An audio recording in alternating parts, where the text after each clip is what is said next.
Hello, everyone. My name is Muse, and I'm excited to share with you a story I wrote called The Strongest One. Before we dive into the video, I want to set the stage for you. The story takes place in a high school and follows a student who witnesses a classmate go through a traumatic event. This event challenges the student's perception of strength and resilience and ultimately inspires them to be better. Without further ado, I hope you enjoy The Strongest One by Muse. This is a story called The Strongest One by Muse. Enjoy. It was 8 a.m. when I woke up from the sound of my alarm. I lazily got out of bed, feeling like I had slept for days. I switched off my alarm and silently made my way to the living room, where I found my mother and sister watching TV. We exchanged brief conversation, and soon enough I was out the door, on my way to school. The first period was always the hardest for me. I had to wake up my brain and pay attention to the teacher, who was droning on about something that I didn't care about. I was struggling to keep my eyes open when I heard a loud crash. I turned around to see one of my classmates, a girl named Emily, had fallen out of her chair.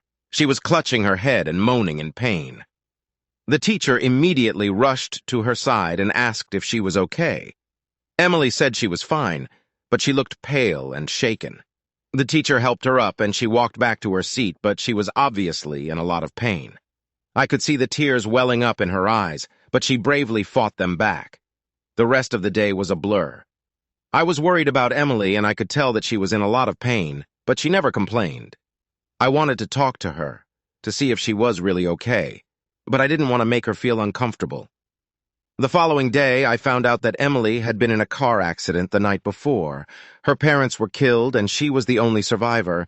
I couldn't imagine how she was feeling. She had to be in so much pain, both physically and emotionally. But she bravely walked into school that day and pretended like everything was okay. I wanted to talk to her, to tell her that I was there for her, and that I understood what she was going through. But I didn't know how to approach her. I didn't want to say the wrong thing and make her feel worse. So I just kept my distance and tried to be there for her in whatever way I could.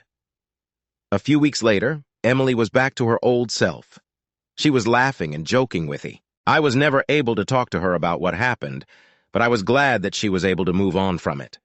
She was an inspiration to me, and I will never forget her strength in the face of adversity. If you enjoyed The Strongest One by Muse, please consider liking and sharing the video to support my content. I appreciate your support and would love to hear your thoughts in the comments section below. Thank you for watching.